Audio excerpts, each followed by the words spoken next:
सभी को नमस्कार। Chemistry bye Kapil Dangi sir YouTube channel पे अपन पढ़ रहे हैं हेलोजन डेरिवेटिव और इसके पिछले पार्ट में अपन ने एरिल हैलाइड की केमिकल प्रॉपर्टीज में उनकी इलेक्ट्रॉन स्नेही प्रतिस्थापन अभिक्रियाओं को डिटेल में पढ़ा। आज अपन पढ़ेंगे एरिल हैलाइड की न्यूक्लियोफिलिक सब्स्टिट्यूशन रिएक्शंस, नाभिक स्नेही प्रतिस्थापन अभिक्रियाएं। Nucleophilic substitution reactions of aryl halide. Aryl halide की नाभिक स्नेही प्रतिस्थापन अभिक्रियाएं। देखिए, एक सामान्य अभिक्रिया लिख रहा हूं मैं।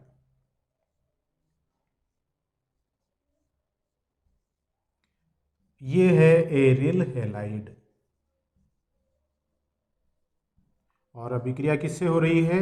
नाभिक स्नेही। तो नाभिक स्नेही पे इलेक्ट्रॉन घनत्व उच्च होगा, या तो लोन पेयर के रूप में होगा या उस पर ऋणावेश होगा। ये नाभिक स्नेही बेंजीन वलय पर जुड़े हुए इस हेलोजन परमाणु का स्थान ग्रहण कर लेता है और ये जो हेलोजन परमाणु है ये माइनस के रूप में निकल जाता है। तो ये क्या हुआ? आक्रमणकारी नाभिक स्नेही, अटैकिंग न्यूक्लियोफाइल, आक्रमणकारी नाभिक स्नेही।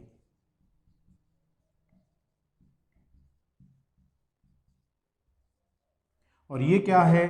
निकलने वाला नाभिक स्नेही, मुक्त होने वाला नाभिक स्नेही। मुक्त होने वाला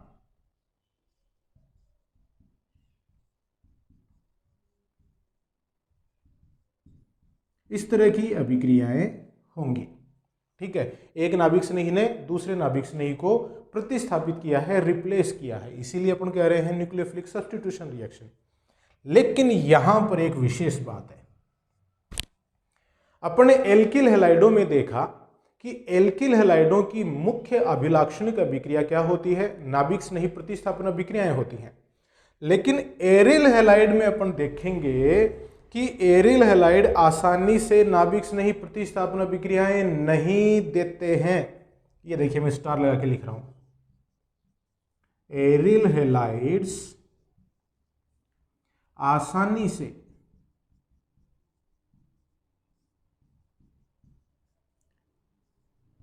नाभिक स्नेही अभिक्रियाएं नहीं देते हैं। नाभिक स्नेही प्रतिस्थापन अभिक्रियाएं नहीं देते हैं।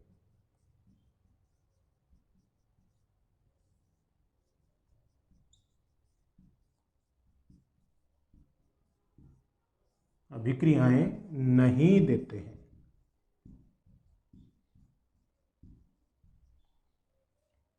यह बहुत ही इंपॉर्टेंट क्वेश्चन है। यह तुलना एल्किल हैलाइड से भी करवाई जा सकती है। तो यहां एक क्वेश्चन बनता है कि एरिल हैलाइड आसानी से नाभिक स्नेही अभिक्रियाएं नहीं देते हैं, क्यों? तो देखिए, अपन कारण लिखते हैं। कारण देखिए क्या क्या है इसके। कारण क्या है कि एरिल हैलाइड आसानी से नाभिक स्नेही प्रतिस्थापन अभिक्रियाएं क्यों नहीं देते हैं? तो पहला कारण है एरिल हैलाइड्स में अनुनाद के कारण, रेजोनेंस के कारण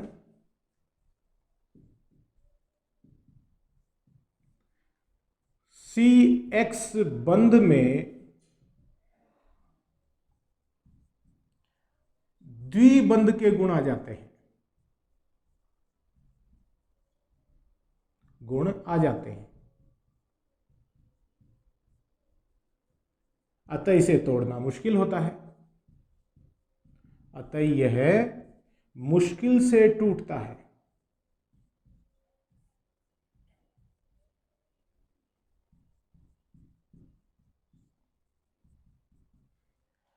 देखिए, कौन सा वाला बंध टूटेगा? यहां पर C और X के बीच में जो बंध है ये वाला टूटेगा। और एरिल हैलाइड में अनुनाद के कारण इस बंध में क्या आ गए? द्विबंध के गुण आ गए। तो ये आसानी से नहीं टूटेगा। तो टूटने वाला बंध अगर आसानी से नहीं टूटता है तो अभिक्रिया कम हो जाती है। अब ये देखिए, अनुनाद मैंने आपको पहले ही बताया था, एरिल हैलाइडों में जो अनुनादी संरचनाएं हैं बहुत इंपॉर्टेंट हैं, उन संरचनाओं से इसके सभी गुण प्रभावित होते हैं। एक बार फिर यहाँ पर अनुनादी संरचनाएं बना लेते हैं। ये जो हैलोजन परमाणु बेंजीन वलय से जुड़ा हुआ है, इस हैलोजन परमाणु पर 3 लोन पेयर हैं और ये लोन पेयर बेंजीन वलय के एरोमेटिक इलेक्ट्रॉन मतलब पाई इलेक्ट्रॉनों के साथ संयुग्मी अवस्था में है। तो हैलोजन के +R या +M प्रभाव के कारण ये जो लोन पेयर हैं ये बेंजीन वलय की तरफ जाते हैं और देखिए ये इलेक्ट्रॉन कहाँ गए, ऑर्थो स्थिति पर। तो इसकी अनुनादी संरचनाएं इस प्रकार से बनेंगी। ऑर्थो स्थिति पे माइनस आ गया, ये बंध पहले से हैं। हैलोजन और कार्बन के मध्य बंध में द्विबंध के गुण आ जाते हैं, द्विबंध उत्पन्न हो गया। अब ये इलेक्ट्रॉन इधर और ये इलेक्ट्रॉन गए पैरा पे। अनुनादी संरचनाएं आपको बनानी आनी चाहिए। ये इलेक्ट्रॉन इधर आए तो यहाँ डबल बॉन्ड उत्पन्न हो गया और ये इलेक्ट्रॉन पैरा पे चले गए तो पैरा पे माइनस और यहाँ डबल बॉन्ड है ही। ठीक है, अब देखिए ये इलेक्ट्रॉन इधर शिफ्ट होंगे और ये इलेक्ट्रॉन यहाँ, तो यहाँ डबल बॉन्ड आ जाएगा और यहाँ माइनस आ जाएगा। तो यहाँ डबल बॉन्ड यहाँ आ गया और ये माइनस है, डबल बॉन्ड X+। अब ये इलेक्ट्रॉन आ जाएंगे यहाँ पर, ये वापस हैलोजन परमाणु पर चले जाएंगे। तो ये हो गई एरिल हैलाइड की अनुनादी संरचनाएं। इन अनुनादी संरचनाओं में देखिए ये 2 3 संरचनाएं ऐसी हैं जिनमें कार्बन और हैलोजन के मध्य द्विबंध उत्पन्न हो गया। तो इस द्विबंध के कारण ये बंध मजबूत हो जाता है।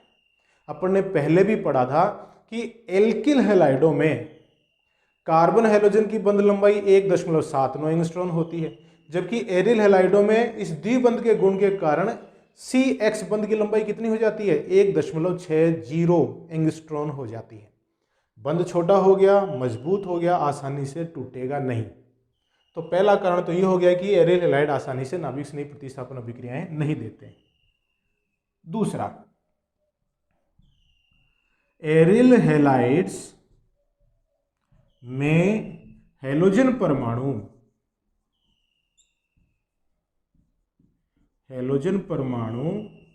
sp2 संकृत कार्बन से जुड़ा होता है।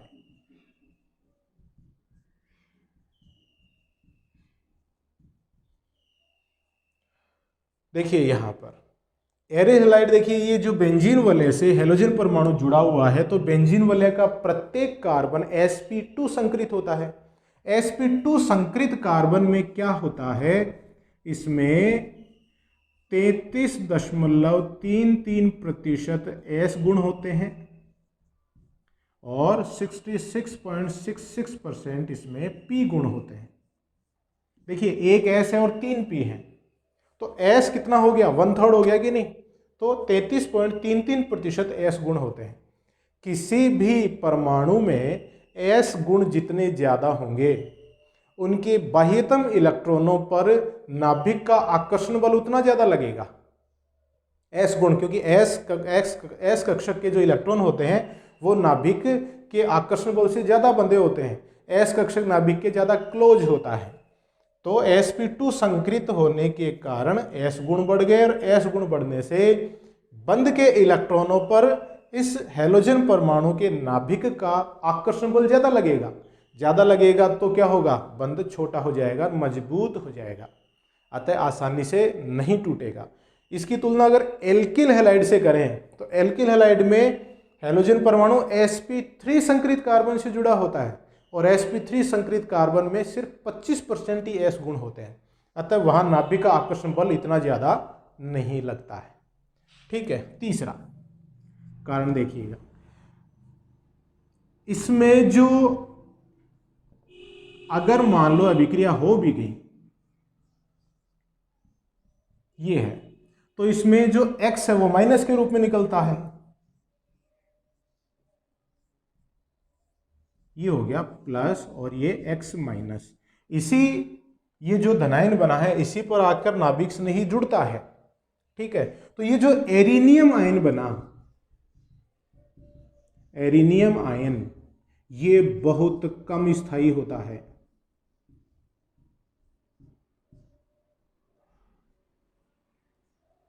एरिल हैलाइड में कार्बन हैलोजन के मध्य बंध के विषमांश विखंडन से बनने वाला कार्ब धनायन, जिसको अपन यहाँ पे एरिनियम आयन कहते हैं, ये बहुत कम स्थायी होता है। और अपन जानते हैं जो कम स्थायी होता है वो कम बनता है। तो ये कम बनेगा, इसका मतलब ये C और X के मध्य बंध है, ये कम टूटेगा। कम टूटेगा तो ये अभिक्रिया कम हो गई। ठीक है, चौथा कारण देखिएगा, जब नाभिक स्नेही एरिल हैलाइड की तरफ अभिक्रिया करने के लिए बढ़ता है तो क्या होता है, नाभिक स्नेही पर कैसा आवेश है, माइनस। और बेंजीन वलय पर भी अपन जानते हैं कि 6 पाई इलेक्ट्रॉनों का एक अभ्र होता है। देखिए गोला बनाए हुए हैं 6 पाई इलेक्ट्रॉन इसमें, ये बेंजीन वलय के सतह के ऊपर और नीचे इस तरह से छाए हुए रहते हैं। तो ये जो इलेक्ट्रॉन अभ्र है ये आक्रमणकारी नाभिक स्नेही को प्रतिकर्षित करता है, क्योंकि इलेक्ट्रॉन अभ्र भी ऋणावेशित है, नाभिक स्नेही भी ऋणावेशित है, तो इनके मध्य प्रतिकर्षण होता है। अतः नाभिक स्नेही आसानी से बेंजीन वलय की तरफ नहीं पहुंच पाता है। तो चौथा कारण क्या हुआ, एरिल हैलाइड में बेंजीन वलय पर उपस्थित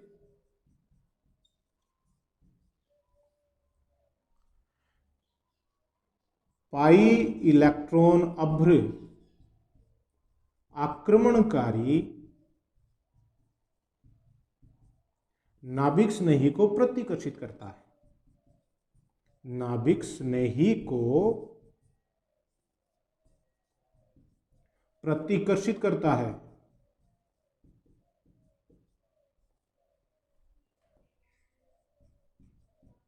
अतः नाभिक स्नेही आसानी से अभिक्रिया नहीं कर पाता है, नाभिक स्नेही आसानी से क्रिया नहीं कर पाता है।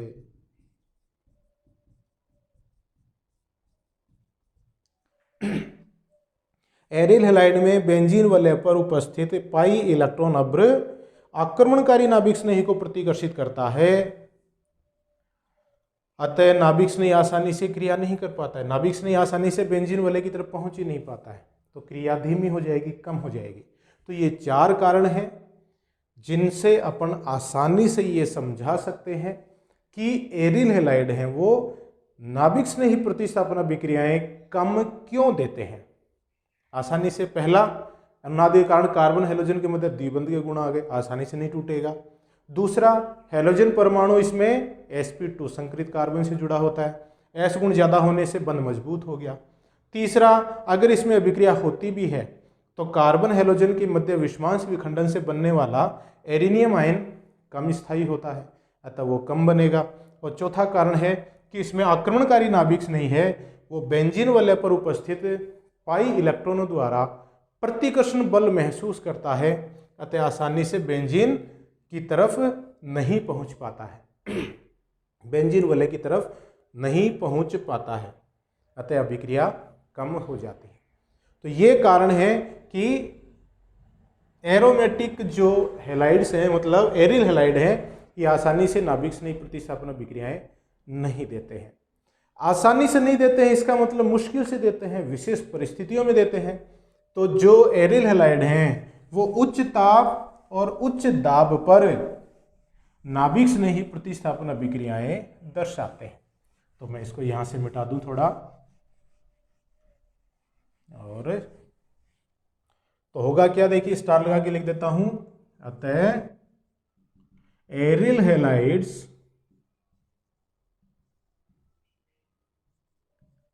उच्च ताप व उच्च दाब, मतलब आपको जो कंडीशंस है ना वो विशेष बनानी होंगी। उच्च ताप उच्च दाब पर नाभिक स्नेही प्रतिस्थापन अभिक्रियाएं देते हैं।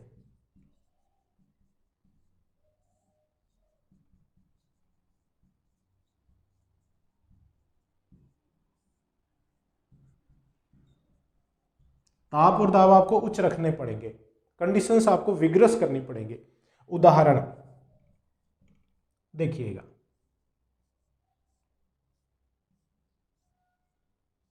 क्लोरोबेंजीन, इसकी क्रिया करवा रहे हैं अपन अमोनिया के साथ Cu2O की उपस्थिति में, तो आपको रखना पड़ेगा 475 केल्विन ताप और उच्च दाब।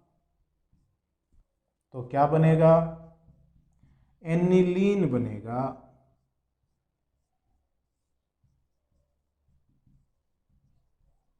Plus Cu2Cl2 plus H2O। तो इसमें अमोनिया के भी 2 अणु लगेंगे, Cu2O के भी 2 लगेंगे और क्लोरोबेंजीन के भी 2 अणु इसमें लग रहे हैं। तो देखिए तापमान कितना करना पड़ा आपको, 475 केल्विन तापमान इसमें आपको करना पड़ा। और उदाहरण देखिएगा, जैसे अगर आपको साइनोबेंजीन बनाना है तो भी आपको उच्च ताप और उच्च दाब रखना पड़ता है।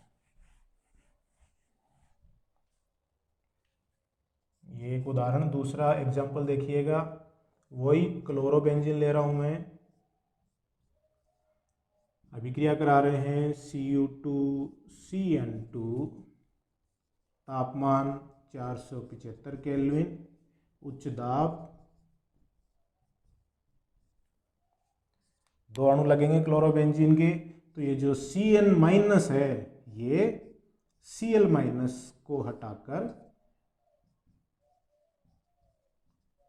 साइनोबेंजीन का निर्माण कर देता है। क्लोरोबेंजीन से साइनोबेंजीन बन गया, ये भी 475 केल्विन तापमान पे Cl- के रूप में निकला और Cn- है वो इस पर जुड़ गया, तो नाभिक स्नेही प्रतिस्थापन अभिक्रिया हो गई। और एग्जाम्पल देखिएगा, क्लोरोबेंजीन की क्रिया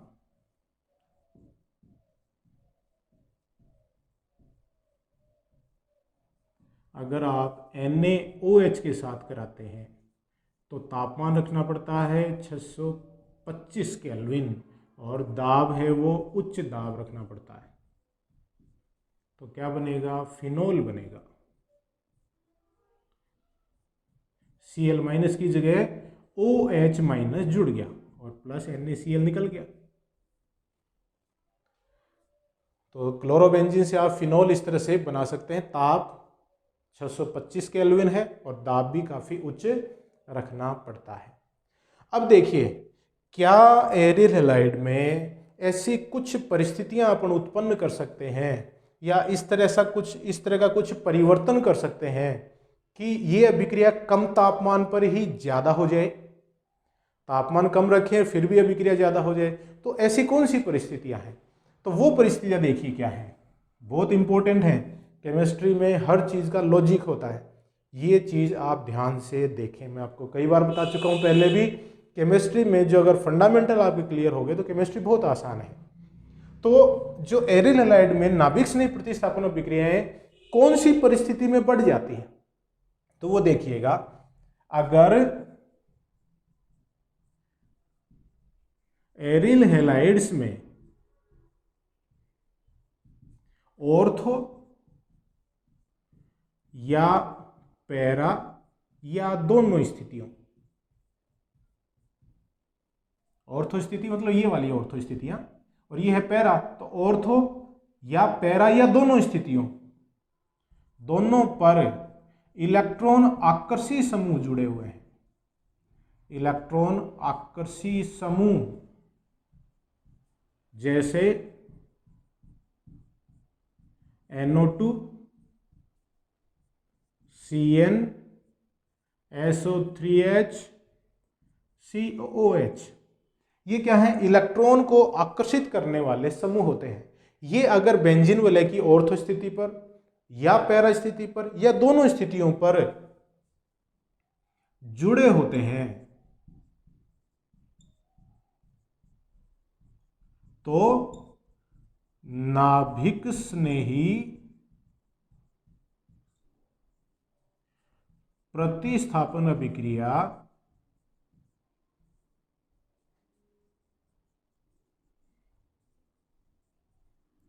कम तापमान पर ही बढ़ जाती है, कम ताप पर ही संपन्न होने लगती है।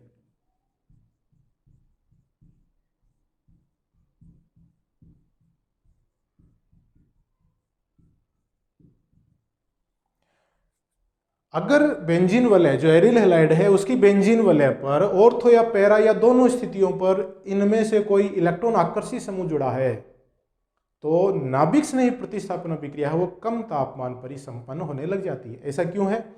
क्योंकि इलेक्ट्रॉन आकर्षी समूह क्या करेंगे, बेंजीन वलय से इलेक्ट्रॉन खींचेंगे।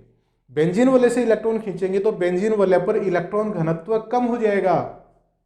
इलेक्ट्रॉन घनत्व कम होते ही नाभिक स्नेही उसकी तरफ आकर्षित होना शुरू कर देगा और अभिक्रिया है वो बढ़ जाएगी। उदाहरण देखिए ऐसी कंडीशन की, अपन देखिएगा जैसे क्लोरोबेंजीन है, उसकी अभिक्रिया अगर आप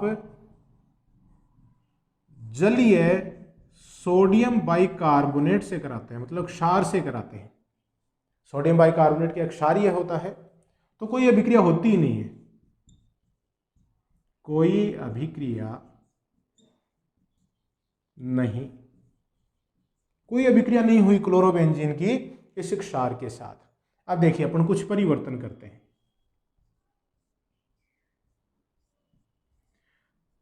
अगर क्लोरोबेंजीन के ऑर्थो स्थिति पर नाइट्रो समूह जुड़ा है, ऑर्थो नाइट्रो क्लोरोबेंजीन, तो देखिए क्या होगा, जलीय NaHCO3 से क्रिया करेगा कितने तापमान पे, 470 केल्विन तापमान पे। क्योंकि जलीय सोडियम बाइकार्बोनेट क्या है, क्षार है, मतलब ये जलीय विलयन में OH माइनस देगा, वो OH माइनस आगे कहां जुड़ेगा, इस Cl की जगह, तो बन गया ऑर्थो नाइट्रोफिनॉल। तो देखिए पहले कोई अभिक्रिया हो ही नहीं रही थी, अब ऑर्थो स्थिति पे नाइट्रो समूह जुड़ा तो अभिक्रिया हो गई कि नहीं। और देखिएगा अगर इसमें नाइट्रो समूहों की संख्या बढ़ा दें, जैसे आपने ये ऑर्थो के साथ साथ पैरा पर भी नाइट्रो समूह लगा दिया, ऑर्थो पैरा डाइनाइट्रो क्लोरोबेंजीन, और अभिक्रिया करवा दिया आपने जलीय सोडियम बाइकार्बोनेट के साथ, तो 400 केल्विन पर ही ये अभिक्रिया संपन्न हो जाएगी। तो देखिएगा Cl की जगह क्या आ जाएगा, OH आ जाएगा।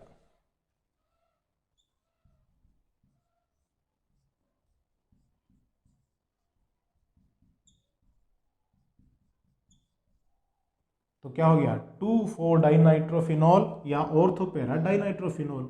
अगर इसको मैं लिखूं 2,4 डाइनाइट्रोफिनॉल बन गया। कम तापमान पे अभिक्रिया होना शुरू हो गई कि नहीं, ठीक है।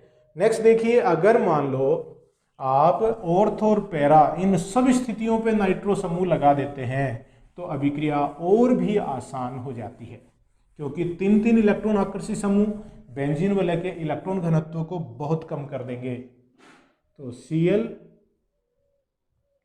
और इसके दोनों ऑर्थो स्थितियां और एक पैरा स्थिति, तीनों पे नाइट्रो समूह जुड़े हुए हैं, तो 2,4,6 ट्राइनाइट्रो क्लोरोबेंजीन है ये, और इसकी अभिक्रिया आप जलीय सोडियम बाइकार्बोनेट से करवा रहे हैं तो 300 केल्विन पर ही यह अभिक्रिया संपन्न हो जाएगी। Cl की जगह क्या आ जाएगा, OH आ जाएगा।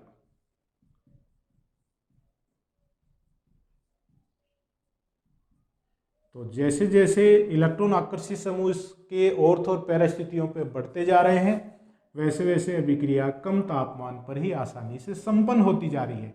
ये है 2,4,6 ट्राई नाइट्रो फिनोल, इसे पिक्रिक एसिड भी कहते हैं, पिक्रिक एसिड भी कहते हैं।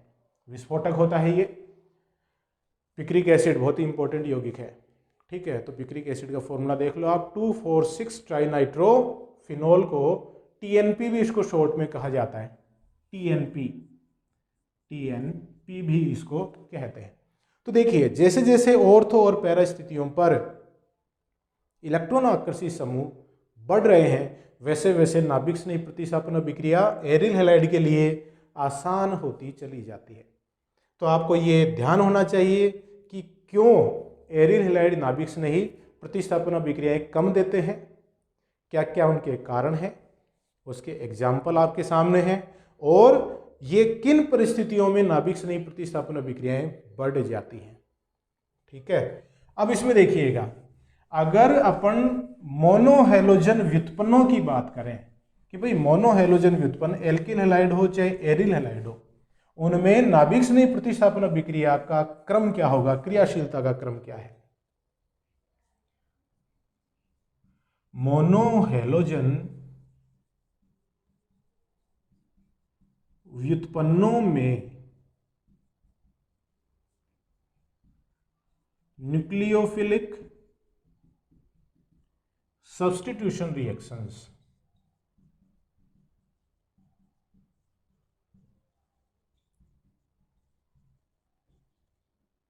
की क्रियाशीलता का क्रम।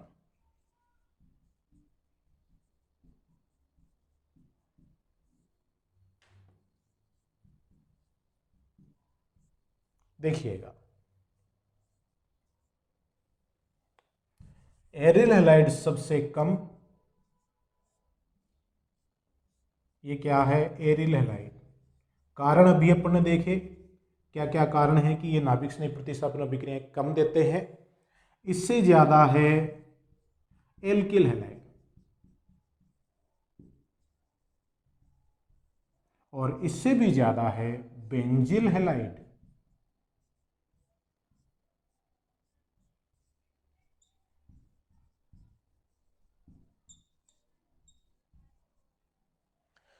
तो देखिए एरिल हैलाइड जिसमें हैलोजन परमाणु सीधा बेंजीन वाले से जुड़ा हुआ है, यह है एल्किल हैलाइड जो कि एलिफेटिक है। बेंजीन हैलाइड में क्या है कि जो बेंजीन है उसके पार्श्व श्रृंखला के कार्बन नंबर 1 मतलब इस तरह से CH2 के साथ हैलोजन परमाणु जुड़ा हुआ है। तो बेंजीन हैलाइड की नाभिक स्नेही प्रतिस्थापन अभिक्रियाएं बहुत ज्यादा होती हैं, एल्किल हैलाइड से भी ज्यादा होती हैं। और क्यों ज्यादा होती हैं और कौन से प्रकार की नाभिक स्नेही प्रतिस्थापन अभिक्रियाएं देते हैं, क्या उसके पीछे कारण है, तो देखिएगा, जो बेंजिल हैलाइड है, बेंजिल हैलाइड SN1, ध्यान रखिएगा, एकाणुक नाभिक स्नेही प्रतिस्थापन अभिक्रियाएं, unimolecular nucleophilic substitution reactions, benzyl halide SN1 क्रियाविधि द्वारा नाभिक स्नेही प्रतिस्थापन अभिक्रियाएं देते हैं।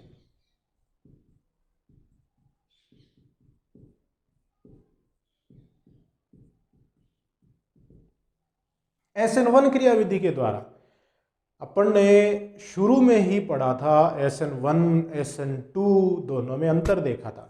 अपन ने वहां पे पढ़ा था कि SN1 एकाणुक नाभिक स्नेही प्रतिस्थापन अभिक्रियाएं दो पदों में होती हैं। पहले पद में CX बंध के विषमांश विखंडन से कार्बोधनाइन बनता है, और दूसरे पद में इस कार्बोधनाइन पर नाभिक स्नेही जुड़कर उत्पाद का निर्माण करता है। तो यहां SN1 क्रियाविधि में एक मध्यवर्ती बनता है कार्बोधनाइन। वह कार्बोधनाइन जितना ज्यादा स्थायी होगा उतना ज्यादा बनेगा, और अगर कार्बोधनाइन ज्यादा बना तो उससे बनने वाला उत्पाद भी ज्यादा होगा। अब बेंजिल हैलाइड में देखिए क्या होता है कि बेंजिल हैलाइड में जो कार्ब धनायन बनता है वो ये बनेगा CH2 इस पे प्लस ये SN1 क्रियाविधि के फर्स्ट स्टेप में बनने वाला कार्ब धनायन है X माइनस, ये है phenyl carbonium ion. Phenyl carbonium ion, ये फेनिल कार्बोनियम आयन अनुनाद द्वारा स्थायित्व प्राप्त कर लेता है। देखिए इस तरह से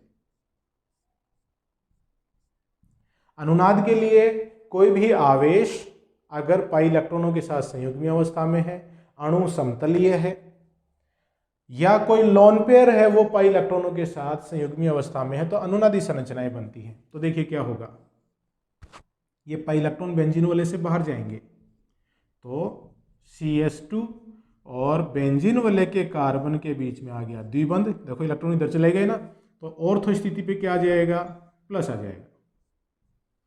फिर ये इलेक्ट्रॉन यहां शिफ्ट होंगे तो पैरा स्थिति पे प्लस आ जाएगा।